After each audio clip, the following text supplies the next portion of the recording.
کلمہ پڑھتے ہی حضرت عمر نے فرمایا یا رسول اللہ جب آپ سچے، قرآن سچا، اسلام سچا، تو چھپ کے نماز پڑھنے کا کیا مطلب ہے؟ فرمایا ابھی تعداد ہی کوئی نہیں، 40 تو مسلمان ہیں۔ عرض کی حضور مہربانی کریں نا، آپ صرف اجازت دیں۔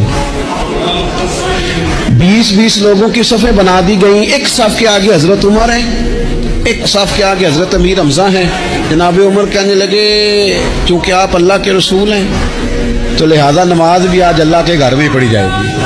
تو حضرت عمر بیت اللہ شریف کے بیچ کھڑے ہو کے نعرہ لگاتے ہیں، فرماتے ہیں میں عمر ہوں، تم مجھے بھی جانتے ہو، میرے باپ کو بھی جانتے ہو، تم میرا قبیلہ بھی جانتے ہو، میں نے پڑھ لیا ہے محبوب کا کلمہ۔ اب جس نے بچے یتیم کرانے ہو اور اپنی بیوی بیوہ کرانی ہو وہ آئے اور مجھے روکے۔